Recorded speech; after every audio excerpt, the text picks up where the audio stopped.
Now the younger one says, oh, I'll go up to 70. But now I know that younger one, I wouldn't recommend her to anybody because she's bad news. And it is all about the money. Now look, it's all about the money anyway.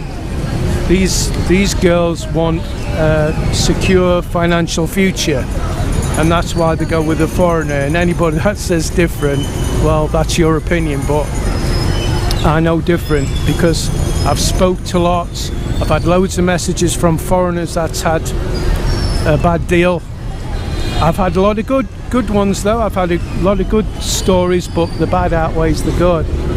And it's always, you know, I jumped in, I didn't know her that long, she come across as honest and all the rest of it, and it turned out she wasn't, and it was all about the money. And you see,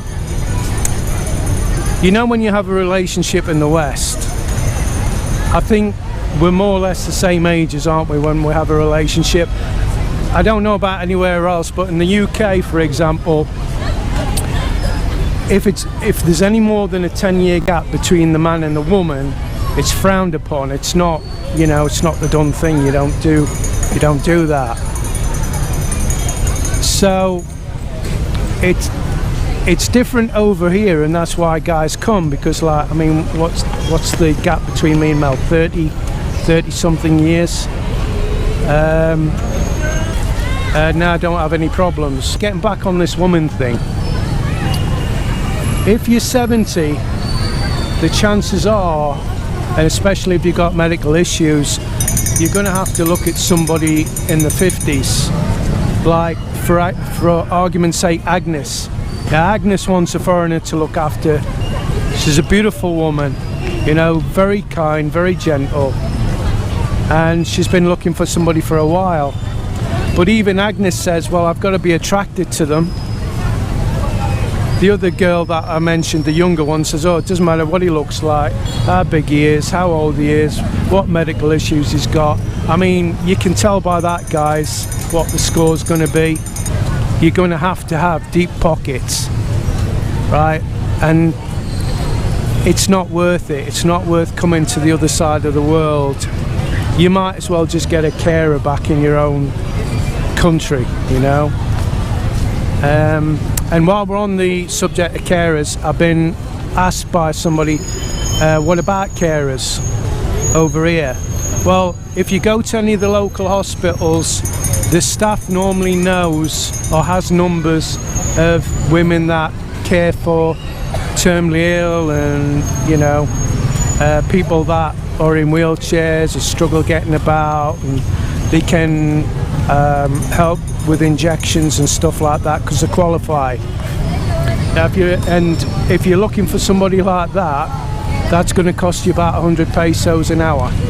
They're not cheap, so that's why, you know, you've got to be really careful if you come over here and you've got medical issues. The other thing is, as well, if you're on medication, make sure you can get the medication in the Philippines before you land in the Philippines, because I've got a friend who come to the Philippines and realised he couldn't get a certain medication. So it is quite an issue.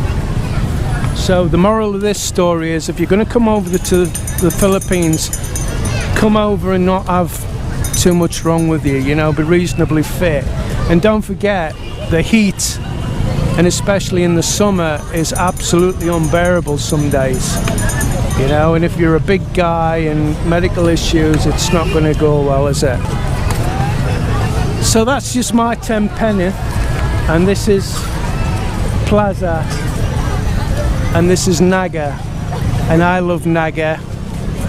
And I just want to thank all my patrons, new and old, and especially the old ones that's been with us for a long time. Thank you so very much.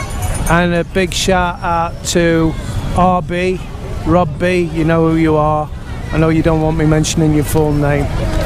And Dan Box, I call him William, but I've realised, looking at the comments, he's Dan as well. So I don't know what it's about. You'll have to tell me, Dan. Thanks, Stan, been very kind. Thank you, mate, appreciate it. So that's it. That's Nightlife in Naga. Look how busy it is. And this is like this every single night, every week, every month. Oh, land. There is cheap land, but as I keep saying, you've got to go out of the main cities to get it.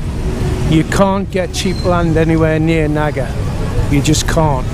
I mean, you've seen one of the last videos where I was talking to Annie's friend, and she said she went to have a look at the house. It was big, but I wouldn't imagine, and I'm just guessing, guys, because I haven't seen it, right?